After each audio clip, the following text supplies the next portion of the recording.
Friends, आज हम सीखेंगे basics of the cash flow statement. अब सबसे पहले पॉइंट आता है, ये सर एक कैश फ्लो स्टेटमेंट है क्या चीज? मैं आपको बताता हूँ। Cash flow statement is a part of analysis of financial statement. Analysis का मतलब हमको पता है फाइनेंशियल स्टेटमेंट क्या होती है, मेरी बैलेंस शीट और we can say income statement से पीएनएल ट्रेडिंग अकाउंट आता है। अब एनालिसिस का मतलब जो नंबर्स हमें दे रखे बैलेंस शीट प्रॉफिट लॉस में, उनको फर्दर डीप में जाके समझना कि उससे बिजनेस की एफिशिएंसी, बिजनेस की प्रॉफिटेबिलिटी और वेरियस एस्पेक्ट्स ऑफ बिजनेस क्या निकल के आ रहे हैं। और cash flow statement is also a tool of analysis of financial statement. अब पॉइंट आता है, सर ये तो हमें समझ में आ गया, आपने बोला ये एनालिसिस ऑफ फाइनेंशियल स्टेटमेंट है, बट ये बताता क्या कैश फ्लो स्टेटमेंट? हम क्यों बना रहे हैं, क्या एनालाइज कर रहे हैं? हम एनालाइज क्या कर रहे हैं? It enable business to understand reason for increase और decrease in cash and cash equivalent. इस पर मैं भी टर्म पे आऊंगा। हम अभी सिंपल समझते हैं, कैश फ्लो स्टेटमेंट मुझे क्या बताता है कि भाई बिजनेस में as compare to last year, current year में मेरा कैश किस कारण से बढ़ा या घटा। अब आप बोल सकते हो सर ये आप भी कैसी बात बोल रहे हो, अगर कैश बढ़ेगा तो ये तो हमेशा बिजनेस के लिए अच्छी बात होगी, उसमें रीजन क्या समझना है, और कैश कम हो गया बिजनेस के लिए खराब बात है। फ्रेंड्स, ऐसा नहीं है, वही मैं यहाँ पे लिख रहा हूँ, increase in cash and cash equivalent may not always be good for a business. ये मैं आपको समझाता हूँ, आप समझिए। बैलेंस शीट से मेरे पास FY22 31 मार्च 22 की बैलेंस शीट है। शेयर कैपिटल 1 लाख रुपए आ रही थी और कॉरेस्पॉन्डिंग स्टॉक 1 लाख आ रहा था। FY23 में share capital as it is रही, स्टॉक भी एज इट इज रहा। बिजनेस ने 22-23 के अंदर 10 लाख का लोन लिया। अब जो 10 लाख का लोन लिया उसकी वजह से बैंक बैलेंस बढ़ गया 10 लाख रुपए। अब मेरा पॉइंट ये होता है कि ये जो मेरे पास लास्ट ईयर बैंक बैलेंस 0 था, ये बढ़ के जो 10 लाख हो गया, ये अच्छी बात है बुरी बात है? क्योंकि हमारा पर्पस कैश फ्लो स्टेटमेंट का क्या है, हमें यही समझना है कि ये जो बैलेंस बढ़ा है किस कारण से बढ़ा है। यहाँ पे आपको दिख रहा होगा ये जो बैलेंस बढ़ा है ये मेरा किस कारण से बढ़ा है, लोन लेने के लिए। अब मैं आपसे क्वेश्चन पूछता हूँ, क्या हम अगर लोन ले रहे हैं उससे हमें पैसा जो मिल रहा है उसको हमें बिजनेस में इन्वेस्ट करना है, बिजनेस की एसेट में इन्वेस्ट करना है, या उसको आइडियली बैंक बैलेंस में रखना है? अगर हम उसको बिजनेस की एसेट में इन्वेस्ट करेंगे वहां से हमें प्रॉफिट्स आएगा, उस प्रॉफिट से हम इंटरेस्ट सर्व कर पाएंगे, इंटरेस्ट पे कर पाएंगे, लोन चुका पाएंगे। बट अगर हम उसको आइडियल बैंक बैलेंस में रखेंगे तो हम इंटरेस्ट भी चुका नहीं पाएंगे। ये मेरा पॉइंट है। अब आप लोन तो चुका सकते हैं क्योंकि बैंक एज इट इज पड़ा है। तो हेंस जब हमने ये बैलेंस शीट बनाई और हमें ये पता लगा रीजन कि भाई ये 10 लाख रुपए ये मेरे पास बैलेंस बढ़ा है, ये लोन लेने से बढ़ा है, it convey a wrong message to the owner कि भाई बिजनेस को आप ढंग से मैनेज नहीं कर रहे हो। आपने जो 10 लाख का लोन लिया था आपको बिजनेस की एसेट में इन्वेस्ट करना था, बट इंस्टेड आपने उसको आइडल रखा है। दस मेरा ये कहने का पर्पस है यहाँ पे कि जो मेरे पास ये कैश बढ़ा है it was on account of increase in loan, and ये मतलब बता रहा है कि बिजनेस को ढंग से मैनेज नहीं कर रहा है। अब जो बिजनेस के मैनेजमेंट है, बिजनेस के ओनर है, they can take corrective actions. तो मेरा आपको यही बताने का पर्पस था कि कैश बढ़ना is not always a good thing. दूसरा केस लेते हैं फ्रेंड, शेयर कैपिटल 1 लाख रुपए last year, corresponding stock 1 lakh रुपए। करंट ईयर 23 में 1 लाख रहा, स्टॉक भी 1 लाख रहा। इस साल मेरे पास 10 लाख का प्रॉफिट आया। तो ये 10 लाख का जो प्रॉफिट आया, इस प्रॉफिट से मेरा बैंक बैलेंस बढ़ गया। अब यहाँ पे ये जो मेरा बैंक बैलेंस बढ़ा है it's on account of increase in a profit, और प्रॉफिट से बैंक बैलेंस बढ़ रहा है। इट्स अ गुड साइन कि आपने जितना प्रॉफिट कमाया है उतना ही आपके पास बैंक बैलेंस बढ़ गया है। यहाँ पे मैंने लाइन पे एम्फेसाइज किया था, जितना प्रॉफिट कमाया उतना बैंक बैलेंस बढ़ गया है। अभी हम आगे पढ़ेंगे, जरूरी नहीं है कि मेरे पास जितना प्रॉफिट आया हो उतना ही मेरे पास बैंक बैलेंस बढ़ा हो, बट अगर आपके पास जितना प्रॉफिट आ रहा है उतना आपका बैंक बैलेंस बढ़ रहा है, it means business is manage very efficiently, कि आदमी पूरे का प्रॉफिट कैश में रियलाइज कर रहा है। तो अब देखिए दो चीज है, मैंने यहाँ पे इसको रेड मार्क करा है, यहाँ पे मैंने इसको ग्रीन मार्क करा है। दोनों ही केस में मेरे 10-10 लाख रुपए के बैंक बैलेंस बढ़ रहे हैं, या लोन की वजह से बढ़ रहे हैं which is not a good sign, या प्रॉफिट की वजह से बढ़े जिस अ गुड साइन। हेंस जब हम बिजनेस करते हैं तो हम कैश फ्लो स्टेटमेंट बना के ये समझते हैं कि जो भी मेरे पास कैश में इंक्रीज और डिक्रीज आया है as compare to last year, उसका रीजन क्या है। अब मैंने यहाँ पे वर्ड यूज करा है कैश एंड कैश इक्विवेलेंट। ये टर्म में बैंक बैलेंस भी आता है, पहले मैं आपको क्लियर कर देता हूँ ताकि हमको कंफ्यूजन ना रहे फ्रेंड। आइए, कैश एंड कैश इक्विवेलेंट का मतलब क्या होता है? कैश बैलेंस, बैंक बैलेंस और लिक्विड इन्वेस्टमेंट। इस टर्म की सिग्निफिकेंस क्या रही थी? कैश आप समझते हैं, कैश इक्विवेलेंट। कैश इक्विवेलेंट का मतलब कोई भी चीज ऐसी जिसको हम इमीडिएटली कैश में कन्वर्ट कर सकते हैं without any loss in a value. Cash तो मेरे पास यहाँ से आ गया, अब कैश इक्विवेलेंट में क्या हो गया, बैंक बैलेंस। बैंक बैलेंस को इमीडिएट कैश में कन्वर्ट कर सकते हैं without loss in value. Liquid investment एक उस तरह की इन्वेस्टमेंट होती है जिसको हम कभी भी बेच सकते हैं without any significant loss in value, और वो जनरली क्या होती है, गवर्नमेंट सिक्योरिटीज होती है जिसको कभी भी बेच सकते हैं, उसमें लॉस नहीं होता। तो कैश फ्लो स्टेटमेंट में हम सिर्फ इंक्रीज और डिक्रीज इन कैश नहीं समझते हैं, हम समझते हैं रीजन फॉर इंक्रीज और decrease in cash and cash equivalent. तो इतना आपको समझ में आ गया होगा कि हम कैश फ्लो स्टेटमेंट क्यों बना रहे हैं। एक ही पर्पस है, to understand the reason for increase और decrease in cash and cash equivalent.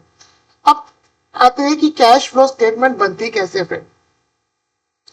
There are two methods for preparing the cash flow statement. One is called direct method, another is called indirect method. अब जो direct method है ये हमारे 12th के syllabus में नहीं है, बट इनडायरेक्ट मेथड हमारे 12th के सिलेबस में। बट मुझे आपको थोड़ा सा डायरेक्ट मेथड के बारे में बताना पड़ेगा, उसी के बाद आप इनडायरेक्ट मेथड को बेटर एप्रिशिएट कर पाएंगे। आइए मैं आपको समझाता हूँ। Under direct method, cash flow statement is prepared from the profit loss account and cash account. Under indirect method, cash flow statement is prepared from comparative balance sheet। और हमारे कोर्स में डायरेक्ट है, एक ब्रीफ बस आपको बताऊंगा, उससे आपको समझ में आएगा। डायरेक्ट मेथड है, मुझे क्या चाहिए, कैश अकाउंट और प्रॉफिट लॉस अकाउंट। अब हम एग्जांपल लेते हैं कि हमारे पास कैश सेल इस साल 50 लाख रुपए हुई है, क्रेडिट परचेस 40 लाख रुपए है, नेट प्रॉफिट 10 लाख है। अगर मैं आपसे पूछूं इन दो ट्रांजेक्शन के बाद मेरे पास कितना कैश बचा है, तो आप क्या बोलोगे सर। देखिए आपके पास कैश सेल से 50 लाख रुपए तो कैश इन हो गया, बट आपने उधार परचेज जो करिए उधार पे करिए, उससे कैश गया नहीं है, और आपका प्रॉफिट 10 लाख है, वो अलग बात हो गई है। इसका मतलब इन दो ट्रांजेक्शन से आपके पास 50 लाख का कैश बचा है, इवन दो प्रॉफिट आपने 10 लाख कमाया। अब इस डाटा को अगर हम बैलेंस शीट में फीड करें तो कैसे आएगा।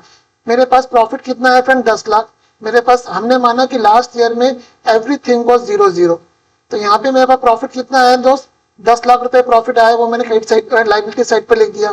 क्रेडिट परचेज कितनी है, 40 लाख, ये अभी तक पे नहीं करी है, इट मीन में 40 लाख रुपए में क्रेडिटर्स आ रही है। कैश कितना जनरेट हुआ है दोस्त, 50 लाख रुपए, यहाँ पे आ गया, बैलेंस शीट मैच हो गई। तो अगर हम डायरेक्ट मेथड से जाते हैं तो मेरे पास कैश जनरेट कितना हो रहा है फ्रेंड, 50 लाख, प्रॉफिट 10 लाख आ रहा है। अब हम जब आगे सीखेंगे इस बैलेंस शीट के बेसिस पे हम सीखेंगे फ्रेंड्स, तो कैसे सीखेंगे कि हमको हमारे पास ये जो 50 लाख रुपए कैश जनरेट हुआ है, क्योंकि लास्ट ईयर में 0 लिया है, इसका रीजन क्या है। और हमारे कोर्स में बार बार बोलो डायरेक्ट मेथड नहीं है, बट आपको अच्छा समझाने के लिए बताया है कि दोनों मेथड से आंसर सेम आएगा, अलग नहीं आएगा, बट ये हमारे 12th के लेवल पे नहीं है। एक दूसरा केस लेता हूँ, आपको समझ में आएगा फ्रेंड्स। अब मैंने ली क्रेडिट सेल कितनी है, 50 लाख रुपए, कैश परचेज 40 लाख रुपए, नेट प्रॉफिट 10। हमने जो सामान बेचा है उससे मेरे पास कैश तो कुछ भी नहीं आया है, पर हमने जो परचेज किया 40 लाख रुपए वो हमने कैश में परचेज करा है। तो वो पैसा कहाँ से आया, वो मैंने एग्जांपल ऐसे लिया कि बिजनेस में शेयर होल्डर ने 40 लाख रुपए लगाए, उससे मैंने पेमेंट टू क्रेडिटर्स कर दी, तो मेरे पास क्लोजिंग कैश कितना बच गया, 0। अब इस डाटा से और इस डाटा से बैलेंस शीट ड्रॉ करते हैं। कैपिटल कितनी बड़ी है, 40 लाख रुपए, प्रॉफिट कितना बड़ा है, 10 लाख रुपए, डेटर्स कितने बड़े, 50 लाख रुपए, मेरी बैलेंस शीट मैच हो रही है। बट इस ओवरऑल ट्रांजेक्शंस में मेरे पास कैश जो है वो कुछ भी नहीं बढ़ा है, वो 0-0 रहा है। हेंस डायरेक्ट और इनडायरेक्ट मेथड जो बार बार बोल रहा हूँ आंसर सेम देते हैं, बट हमारे कोर्स में जो चीज है बैलेंस शीट है। इस डायरेक्ट मेथड को मैंने जस्ट ब्रीफली टच क्यों करा है, जब हम आगे कैश फ्लो के एडजस्टमेंट करेंगे तो वहां पे अप्रिशिएट कर पाओगे कि हम जो सीख रहे हैं डायरेक्ट मेथड में एडजस्टमेंट को, वो डायरेक्ट मेथड से कैसे हमको रिकंसाइल कर पा रही है। आइए अब हम आते हैं फ्रेंड किसके ऊपर, rules for preparing cash flow statement under indirect method. अब मैं आपको रूल बता रहा हूं। आइए, we are concern only with the difference in a balance sheet item except for profit provision for taxation. हम जो कैश फ्लो स्टेटमेंट बनाएंगे इनडायरेक्ट मेथड से, तो बैलेंस शीट में हमें मतलब हमें सिर्फ किस चीज से मतलब है, we are only concern with the difference in a balance sheet item, but provision for taxation हम आगे पढ़ेंगे, इसमें हमें डिफरेंस से मतलब नहीं है यार, एब्सोल्यूट अमाउंट लेंगे, कैसे लेंगे आगे मैं आपको बताऊंगा, समझ में आएगी आपको चीज। अब जब हमें डिफरेंस से मतलब है, अब हमें चीज समझनी है, ये चीज एक इंपॉर्टेंट है। मैं एक चीज बोल रहा हूं यहाँ पे, मैं एक चीज मानते हैं कि अगर आपकी एसेट बढ़ रही है तो आपका कैश एंड कैश इक्विवेलेंट कम हो रहा है। एक सिंपल एग्जांपल लेता हूं मैं आपको समझाने के लिए। 31 मार्च 25 और 26 आपकी मशीन थी मशीन की जगह ऐसे लेता हूं मैं आपके पास, स्टॉक था, स्टॉक यहाँ पे 2 लाख का आ रहा था, ये बढ़ के 3 लाख का हो गया। ये स्टॉक बढ़ा है आपका कितने से फ्रेंड, 1 लाख रुपए से। तो क्या मैं बोल सकता हूँ कि 1 लाख रुपए से कैश गया होगा? आप बोल सकते हो सर पॉसिबल है, गया भी होगा, और पॉसिबल है नहीं ये हो सकता है। अगर आपने ये कैश स्टॉक कैश देके खरीदा है तो आपका हाँ कैश गया है, बट अगर आपने ये स्टॉक उधार पे लिया है तो ये आपका कैश नहीं गया होगा। मैं आपकी सेकंड बात से एग्री कर रहा हूं, बट कैश फ्लो स्टेटमेंट बनाते हुए हम एक छोटी सी एजम्पशन ले रहे हैं कि जब भी मेरी एसेट बढ़ रही है तो उससे मेरा कैश कम हो रहा है, और जब भी मेरी एसेट घट रही है उससे मेरे पास कैश बढ़ रहा है। सिंपल सी बात है। अगर मैं यहाँ पे बोलूं 31 मार्च 25 और 31 मार्च 26, फ्रेंड यहाँ पे मेरे पास लैंड थी, लैंड मेरे पास 3 लाख की थी, घट के 1 लाख की रह गई, 2 लाख की लैंड कम हो गई। लैंड कोई डेप्रिशिएबल एसेट नहीं है, तो हम मान रहे कि लैंड जो ये घटी है इसकी वजह से मेरे पास पैसा आया होगा।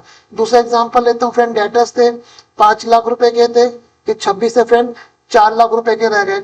ये डेटर्स घटे हैं तो हम यहाँ पे हम ये एज्यूम कर रहे हैं कि एसेट घटी है तो पैसा आया है। हम ये एज्यूम ऐसे नहीं कर रहे कि एज्यूमशन आपको गलत लगे। हाँ, 2 सिनेरियो बन सकते हैं कि सर डेटर बैड हो गए, डेटर्स कम हो गए, बैड डेट भी हो सकते हैं, बट हम सिंप्लिसिटी के लिए मान रहे हैं कि अगर ये एसेट कम हुई है, डेटर्स कम हुए हैं तो कैश आया, और ये एजम्पशन लॉजिकल भी लग रही है from beginning point of view.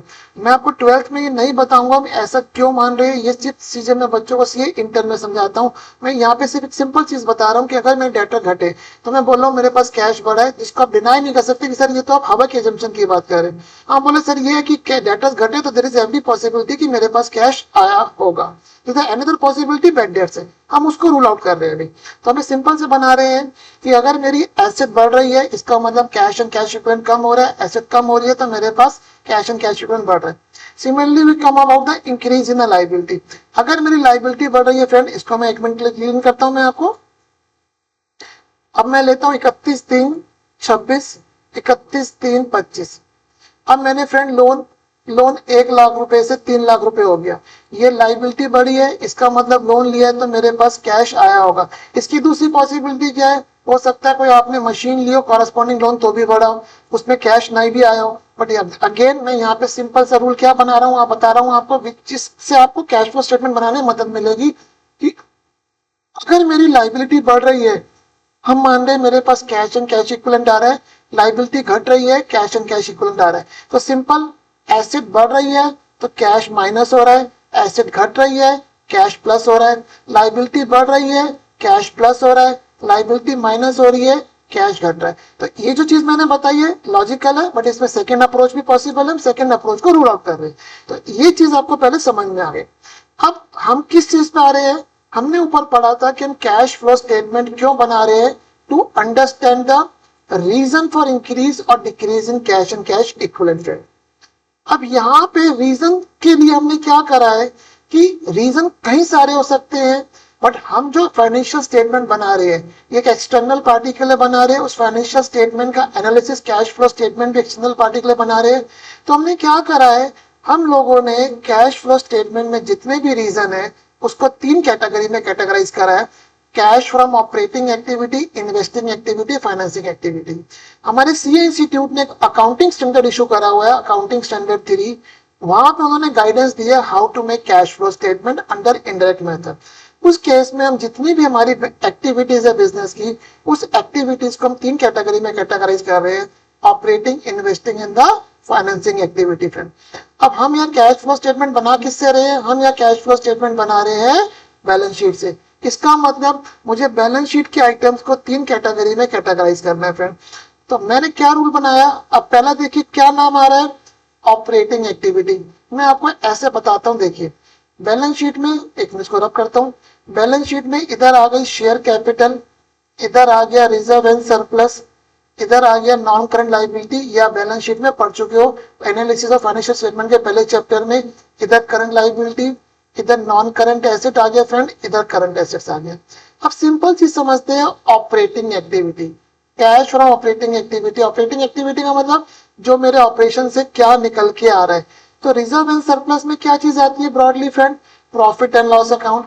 इसका मतलब profit loss account is somehow link with my operating activity. तो ऑपरेटिंग एक्टिविटी में एक तो मेरे पास क्या आएगा, बैलेंस शीट का पीएनएल का जो भी डिफरेंस आएगा वो ऑपरेटिंग एक्टिविटी में शो करेंगे। दूसरा करंट लाइबिलिटी और करंट एसेट, ये जो दो चीज आ रही है इसको भी हम ऑपरेटिंग एक्टिविटी में शो करेंगे, other than the short term borrowing, because boring is not the part of the operating activity, boring is the part of financing activity. तो मेरी शॉर्ट टर्म बोरिंग जो फाइनेंसिंग एक्टिविटी में आएगी।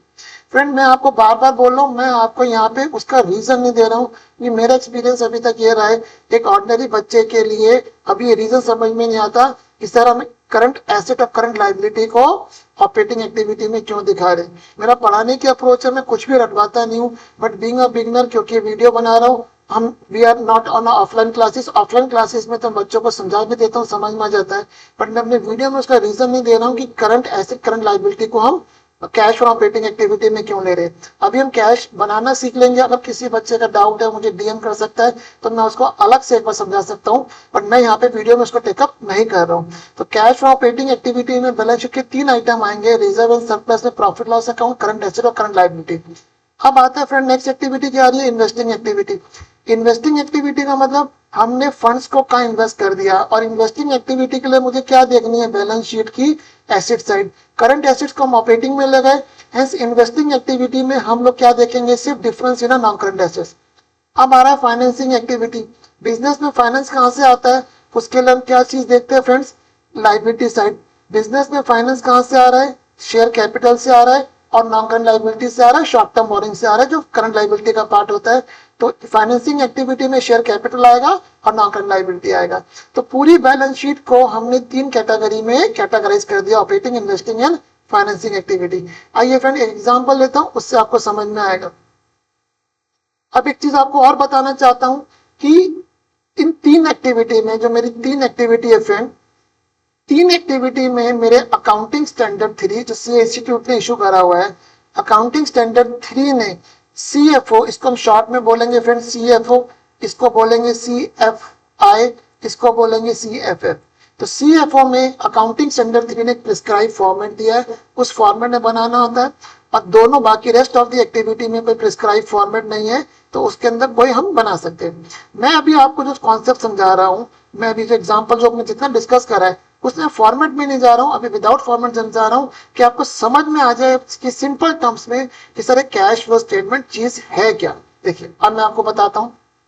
अब यहाँ पे देखिए करंट इन्वेस्टमेंट है, इसको मैं कैश एंड कैश इक्विवेलेंट का पार्ट मान रहा हूँ। मेरे पास साल के शुरू में कैश एंड कैश इक्विवेलेंट कितना आ रहा है फ्रेंड, 2 लाख रुपए आ रहा है। साल के एंड में कितना आ रहा है, ये 3,10,000 हो गया। इसका मतलब 1,10,000 रुपए मेरा कैश एंड कैश इक्विवेलेंट बढ़ा है। अब हम कैश फ्लो स्टेटमेंट बना के फ्रेंड ये समझेंगे कि ये 1,10,000 जो बढ़ा है वो किस कारण से बढ़ा है। जब हमें कारण समझ में आएगा तो हम समझेंगे कि यहाँ पे मेरी एफिशिएंसी रही है, इनएफिशिएंसी रही है, अगर इनएफिशिएंसी रही है तो we will take the corrective action. आइए हम समझते हैं। अब शेयर कैपिटल क्या है, मैं बच्चों को सजेस्ट क्या करता हूँ, आप 3 एक्टिविटी सीएफओ, सीएफआई और सीएफएफ, तीनों एक्टिविटी को बीच में गैप देके लिख लीजिएगा। बैलेंस शीट के एक एंड से शुरू करेंगे और जो एक्टिविटी जिस हेड में जानी है उसमें शो करेंगे। अब यहाँ में हमने ऊपर एक चीज पढ़ी थी, मैं जस्ट रिकॉल करा रहा हूँ। एसेट बढ़ेगी तो मेरे पास कैश माइनस होगा, एसेट घटेगी कैश प्लस होगा, लाइबिलिटी मेरे पास प्लस होगी, प्लस होगा, लाइबिलिटी माइनस होगी, माइनस होगा। फ्रेंड ये हम लोगों ने सीखा था। अब यहाँ पे हम लोगों ने एक्टिविटी वाइज सीख लिया कि बैलेंस शीट के आइटम कौन सी एक्टिविटी में जाएंगे। शेयर कैपिटल पे आते हैं। Share capital is a part of the CFF financing activity. Liability बढ़ रही है, पैसा आ रहा है, तो आप बोल सकते हैं कि सर आप यहाँ पे सीएफएफ फाइनेंसिंग एक्टिविटी में लिख देंगे इश्यू ऑफ शेयर, 2 लाख रुपए आपके पास फाइनेंसिंग एक्टिविटी से पैसा आया। प्रॉफिट लॉस अकाउंट ये कहाँ जाता है फ्रेंड, सीएफओ में, वहां जाएगा। अब ये बढ़ रहा है, ये भी लाइबिलिटी साइड है, बढ़ रहा है, तो हमने सीएफओ में लिख दिया net profit before tax 5 lakh रुपए। फ्रेंड्स हमने यहाँ पे लिख दिया डिफरेंस। मैंने आपको शुरू में बताया था कि इनडायरेक्ट मेथड में we are only concern with the difference except for one item, provision for taxation बाद में करेंगे। लॉन्ग टर्म लोन, बोले सर ये तो फाइनेंसिंग का पार्ट है, बोले ये 5 लाख से 1 लाख हो गया, लाइबिलिटी घट रही है, पैसा चला गया, तो बोले फाइनेंसिंग एक्टिविटी में आप लिख देंगे रीपेमेंट ऑफ लोन 4 लाख रुपए, ये माइनस हो गया आपके पास। देखिए cash flow statement indirect method में दो ही चीजें अभी ब्रॉडली है, आपको कैटेगराइज करना बैलेंस शीट के आइटम्स को, और आपको देखना कि एसेट लायबिलिटी बढ़ने और घटने से कैश पे क्या इंपैक्ट है। Creditors is my CFO current liability है, लाइबिलिटी फ्रेंड मेरी बढ़ गई है, लाइबिलिटी बढ़ गई है, प्लस का इंपैक्ट आ रहा है, हमने सीखा है। तो हम यहाँ पे वर्किंग कैपिटल चेंजेस में लिख देंगे इंक्रीजिंग क्रेडिटर्स, इतना मेरे भाई। इंक्रीजिंग क्रेडिटर्स का मतलब ये जो है क्रेडिटर्स बढ़ रहे हैं, बट ये जो इंक्रीज का नंबर है, ये प्लस जो लिख रहे हैं, ये कैश के इंपैक्ट से लिख रहे हैं, क्योंकि हमने पढ़ा लाइबिलिटी बढ़ती है तो कैश आ रहा है। Outstanding salary is again a part of current liability, तो हमने यहाँ पे इसको CFO में कैटेगराइज कर दिया फ्रेंड। ये कितना हो गया, 1 लाख से कितना हो गया 10, ये करंट लाइबिलिटी है, करंट लाइबिलिटी घट रही है, डिक्रीज इन आउटस्टैंडिंग लाइबिलिटी, और हमने पढ़ा है कि लाइबिलिटी घटती है तो कैश जाता है, हमने 90,000 रुपए माइनस में शो कर दिए। ये हमने पूरी इस तरह से बैलेंस शीट की लाइबिलिटी सेट कवर कर ली। अब फ्रेंड आगे आते हैं, लैंड 7 लाख से 3 लाख रुपए हो गई। Land is not a depreciable asset, तो हमने यहाँ पे जो लैंड घटी है तो हम मान के चल रहे एसेट कम हो रही है, पैसा आया है, but land is a part of asset investing activity, तो हमने इन्वेस्टिंग एक्टिविटी में लिख दिया sale of land friend 4 lakh रुपए लिख दिया। मशीन मेरे पास 2 लाख से 5 लाख हो गई, अगेन नॉन करंट एसेट्स है, ये भी मेरे कहाँ पहुंच जाएगा, cash from investing activity 2 lakh से कितना हो गया 5 लाख, 3 लाख रुपए मेरे पास कैश चला गया, क्योंकि हमने सीखा एसेट घटती है तो कैश चला जाता है। 3 लाख रुपए फ्रेंड मैंने यहाँ से कैश घटा दिया। अब आते हैं stock is a part of current asset, CFO का पार्ट है दोस्त। एसेट बढ़ रही है, 1 लाख से 4 लाख हो गया। अब देखिए फ्रेंड मैंने यहाँ पे तो लिखा इंक्रीज इन स्टॉक, बट हमने ये क्या पढ़ा है कि हमको ये इंक्रीज इन स्टॉक नहीं लिखना, यहाँ पे हमें इम्पैक्ट बताना है कैश के ऊपर, और हमने पढ़ा है एसेट घट रही है तो एसेट सॉरी बढ़ रही है तो कैश मेरे पास चला गया होगा। तो इसका मतलब 1 लाख से जो 4 लाख रुपए है, ये मेरे पास 3 लाख रुपए से मेरे पास कैश चला गया फ्रेंड। डेटर्स मेरे पास 2 लाख से 3 लाख हो गए, इसका मतलब CFO का पार्ट है, 2 लाख से 3 लाख हो गए, तो मेरे पास अगेन ये एसेट बढ़ रही है, एसेट बढ़ते कैश चला गया, मैंने यहाँ माइनस का इम्पैक्ट दिखा दिया। तो यहाँ पे अगर हम देखते हैं इन सबको मैंने समेशन करा तो कितना आ गया 2,90,000, 5 लाख में 290 गए 210, इसका मतलब मेरे पास ऑपरेशन से 2,10,000 आए। अब हमने इन्वेस्ट, और मेरे पास एक चीज और बोलता हूँ, ये दोनों जो एलिमेंट है कैश एंड कैश इक्विवेलेंट, ये मेरे कैश फ्लो स्टेटमेंट में नहीं आती, ये तो मेरा आंसर बता रही है कि सर आपका cash and cash equivalent 2 lakh से कितना हो गया 3,10,000, 1,10,000 बढ़ा है। अब हमने यहाँ पे देखा कि कैश फ्लो ऑपरेटिंग एक्टिविटी में मेरे पास 2,10,000 कैश आया फ्रेंड, इन्वेस्टिंग एक्टिविटी से 1 लाख रुपए कैश प्लस आया है, और फाइनेंसिंग एक्टिविटी में 2 लाख रुपए चले गए। अब हम इसका समेशन करते 2,10,000 प्लस 1 3,10,000 माइनस 2 लाख, तो फ्रेंड मेरे पास 1,10,000 का इंक्रीज आया है। Add opening cash and cash equivalent 210 equals to closing cash and cash equivalent 310। ये तो हमने कैश फ्लो स्टेटमेंट बना ली। अब मैं आपको जैसे ब्रीफ करता हूँ ये एनालिसिस क्या चीज है। अब यहाँ पे एक चीज देखिए कि यहाँ पे मेरा प्रॉफिट कितना आ रहा है फ्रेंड 5 लाख रुपए, और ऑपरेशन से कितना पैसा आया 210। इसका मतलब हम बिजनेस से प्रॉफिट तो जनरेट कर रहे हैं, बट उसके इक्विवेलेंट कैश नहीं आ रहा है। मैंने आपको ऊपर वाला केस बताया था कि यहाँ पे मेरे पास 10 लाख रुपए का प्रॉफिट आया, 10 लाख का कैश है, मैंने बोला था it's a very good condition. यहाँ बिजनेस में क्या हो रहा है कि सर 5 लाख रुपए का प्रॉफिट तो आ रहा है, बट कैश उतना जनरेट नहीं हो रहा है। क्यों? क्योंकि मेरे डेटा से पैसा नहीं आया, एन नंबर ऑफ थिंग्स है। एनालिसिस मेरे पार्ट में नहीं, उस पर डिटेल में नहीं जा रहा, बस आपको एक ब्रीफ हिंट दे रहा हूँ कि हमारा कंक्लूजन क्या निकला कि सर हमारे पास 2-10 ऑपरेशन है, कोई बुरी बात नहीं है कि ऑपरेशन से हमने कैश जनरेट करा है। उस ऑपरेशन से जो मेरे पास पैसा आया फ्रेंड, उसमें से मैंने क्या करा है 1 लाख रुपए से मशीन वगैरह परचेस कर ली, मुझे मशीन ग्रो करना है। हमने सीखा यहाँ पे कि लैंड घटा दी, मेरे पास लैंड आइडल पड़ी होगी, लैंड घटा के मैंने मशीन में पैसा लगा दिया, और हम लोगों के पास 1 लाख रुपए क्या हो गया इन्वेस्टिंग एक्टिविटी से और आ गया। इसका दूसरा मतलब अब हमने ऑपरेशन से 2,10,000 आए हैं, इन्वेस्टिंग से 1 लाख रुपए आए हैं, 3,10,000 आए हैं। इसमें से हमने क्या करा, कुछ शेयर से पैसा लिया और बाकी लोन चुका दिया। Means we are a conscious businessman कि भाई हमको अपना लोन डेट कम करना है, सो दैट बिजनेस में सॉल्वेंसी बनी रहे, बिजनेस की पोजीशन खराब ना हो, तो 2 लोन चुका दिया। तो अगर हम ओवरऑल बोले कि जो 1,10,000 का बिजनेस ने कैश जनरेट करा है, it's not a bad. 2-10 business से कैश आया, आइडल लैंड बेच के कुछ पैसा मशीन में लगा दिया, बाकी बच गया, और हमने कुछ पैसा शेयर से शुरू करके अपना मेजर लोन चुका दिया, तो 1-10 उसके बाद कैश बच गया। And this is the way we do the analysis of financial statement from cash flow statement perspective in real life. तो मैं उम्मीद करता हूँ कि आपको ये बेसिक समझ में आया होगा कि कैश फ्लो स्टेटमेंट हम कैसे बनाते हैं. If you like my video, sincere request, please do subscribe my channel. Thank you.